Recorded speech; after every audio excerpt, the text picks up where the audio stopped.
Hi, I'm meteorologist Al Peterlin, and this is a weather report for August 6, 2026.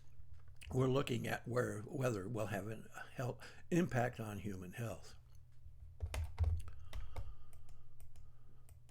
Thursday's weather map is rather interesting, with high pressure really dominating almost all of the country.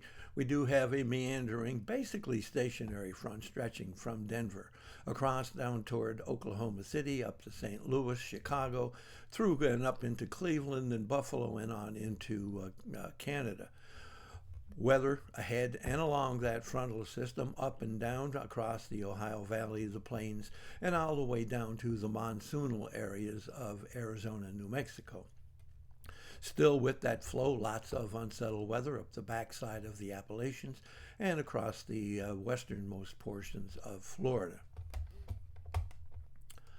Looking at our vitality index, which picks out those particular weather elements that have an impact on human health, and you can see that monsoon, we're having some kind of activity going on, especially in Arizona, but stretching on into New Mexico. Some kind of activity going on here up the plains all the way from Oklahoma to South Dakota, and some little bit of activity going on here in eastern Colorado and eastern Wyoming.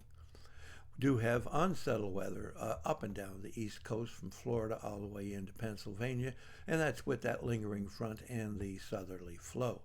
We're not showing a whole heck of a lot here, and that's because we're not picking up the smoke or the particulates, but Washington, Oregon, again, will have smoke and fire smoke as the principal issue in that part of the country. Pressure change. You won't see maps like this very often, but here we are in the August dog days, the doldrums. Very little pressure change except within showers right along the front.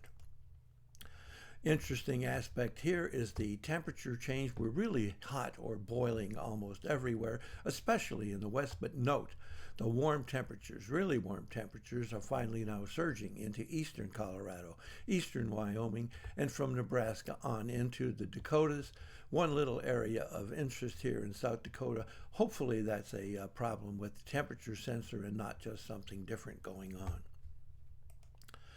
Looking at the change in dew point temperatures, you'll see that we have falling dew point temperatures here in the eastern Colorado, eastern Wyoming, but we have some rising dew point temperatures up here in the Dakotas to Minnesota, and that's probably with that secondary front we haven't done a lot of talking about. Looking at vapor pressure, it pretty much looks to confirm that it's really some kind of secondary front trying to push into the northern plains.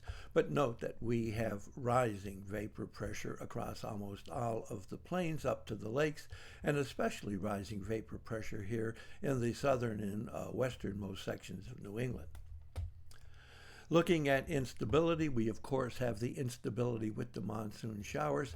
Note we have some instability with that lingering frontal system that we've been talking about, and just showery type of spotty thunderstorms across almost all of the east, but especially concentrated here in Florida.